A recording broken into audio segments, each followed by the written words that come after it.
النهاردة حبيت اقدم لكم اسهل طريقة لعمل الايس كريم. انا جربت طرق كتير جدا، دي كانت احسن طريقة انا جربتها بجد، من ناحية القوام، من ناحية طعم وكل حاجة. هنحتاج اول حاجة يبقى معانا مكون اساسي، هي الفاكهة اللي انت عايزاها. اي فاكهة تحبي تعمليها ايس كريم هتكوني مفرزناها قبليها بساعتين ان شاء الله عشان تشتغلي بيها في الايس كريم. ومعايا تاني مكون هيكون الحليب المكثف المحلى، ده مش هينفع نستغنى عنه، وبرضه ممكن تعمليه في البيت بكل سهولة بدل ما تشتريه من بره يكون غالي. وتالت مكون اللي هو الكريمة الخفق. كريمة الخفق ممكن نستبدلها بلبن او بزبادي، وهقولك على الكمية في الفيديو ان شاء الله. بس هيكون يعني ممكن ما يكونش طالع بنفس النتيجة.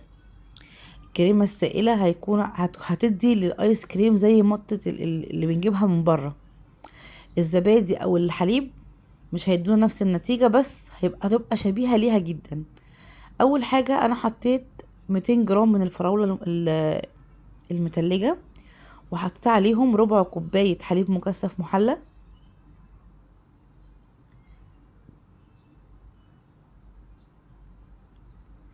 وهنزل عليهم بربع كوباية كريمة خفق.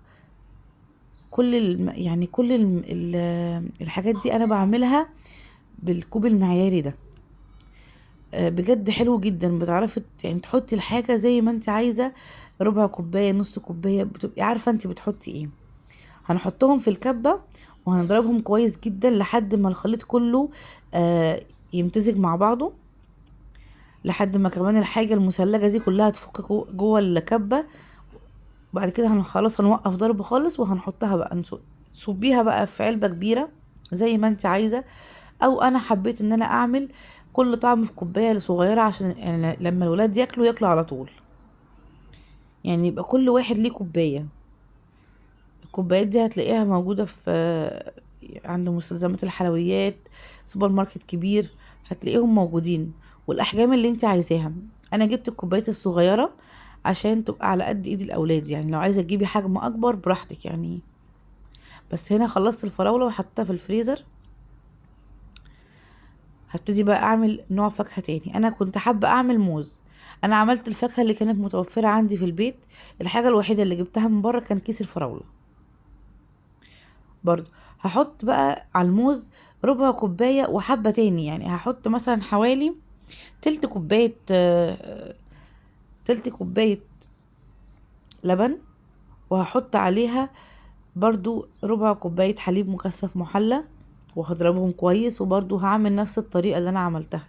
لو احنا هنستبدل كريمة الخفق في الفيديو هنحط مكانها معلقتين زبادي، او هنحط ربع كوباية حليب بدل كريمة الخفق.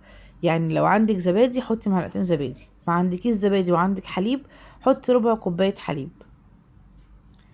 بس انا بقولك كريمة الخفق مهمة جدا. فانت لو انت هتعملي لناس كتير قاعدة عندك ايس كريم وحابة ان انت تقدمي حاجة حلوة، كريمة الخفق ممكن تجيبي اصغر علبة، مش هيبقى مكلف قد ما تروحي تجيبي ايس كريم واحدة بس ب10 جنيه دلوقتي. اقل واحد ايس كريم مثلا، اقل حاجة دي انا بقولك اقل حاجة ب10 جنيه. في حاجات تانية اغلى بكتير. وصدقوني الايس كريم بره ما بقاش حلو والله، بتجيبيه كله سايح. انا بقولك على حاجة مضمونة عاملاها في البيت، انت حاطة المكونات بايدك، انت غاسلة الفاكهة بايدك، كل حاجة بايدك. فحتى لو فيها شوية فلوس زيادة مش مشكلة، بس حاجة انت عاملاها في البيت لولادك. هنا كان عندي كيس مانجا، رحت برضو عملت نفس الطريقة، وهكتب لك برضو كل المكونات في صندوق الوصف. انا لو عايزة اعزز اللون هحط لون طعام عشان اخليه زي بتاع بره بالظبط، بس انا ما حبيتش ان انا اعمل كده، حبيت اخليه بفايدته. ما حبيتش ان انا اكتر عليه حاجات تكون يعني الوان صناعيه او كده، لا حبيت اعمله بلونه، مش مشكله حتى لو اللون مش زي بتاع بره، بس كفايه طعمه نظيف وحلو جدا. بجد كان من احلى الطرق اللي انا عملت بيها الايس كريم.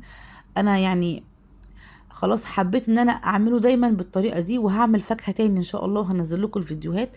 بتمنى ان انتوا تجربوه، بتمنى ان انتوا ما تجيبوش تاني من بره. جبت بسكوت وعملته زي بتاع بره بالظبط.